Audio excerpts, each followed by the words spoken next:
লিতাসকুনু ইলাইহা, কেন দিলাম বিবি স্ত্রী? আল্লাহ বলে যেন তুমি তার থেকে তোমার হৃদয়ের প্রশান্তি লাভ করতে পারো।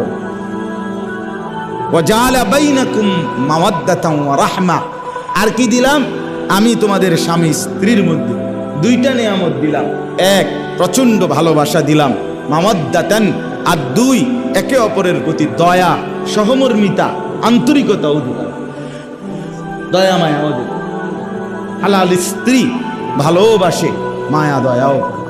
আর রাস্তার প্রেমিকা, নর্তকী অথবা অবৈধ প্রেমের সঙ্গিনী, ওই অপদার্থ শুধুই সম্পদকে কেন্দ্র করে কিছুটা ভালোবাসার ঢং ধরে, হৃদয়ে ভালোবাসাও নাই, আর বিপদের মুহূর্তে দয়া মায়া সহমর্মিতার নাম গন্ধ নাই। লক্ষ লক্ষ যুবক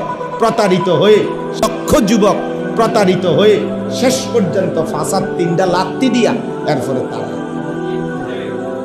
যখন আর পকেটে টাকা থাকে না, মানিব্যাগ যখন ছোট হয়ে যায়, আগে তো মানিব্যাগ আসলে ফুলা, এখন যখন মানিব্যাগ ছোট হয়ে গেছে, তার বাপ বিদেশ থেকে লাইছে, অথবা বড় ভাই আগে টাকা দিত তখন দেয় না, এখন যখন চারিদিকে অভাব লাগছে, তখন ওই নর্তকী আর ওই অবৈধ প্রেমিকা, এই ফালতু মানুষ অথবা কিছু বন্ধু নামের দুষ্ট, এগুলো সব আসতে। দোস্ত, তোর কথা তো খুব মনে পড়ে, আসলে সুযোগ করতে পারি না, আসলে টেয়া নাই তোমার কাছে। তো দোস্ত আগের মতো টাকা নাই, এই জন্য আসি না, এটা কি বলা যায়? এই জন্য 9-6 কথা।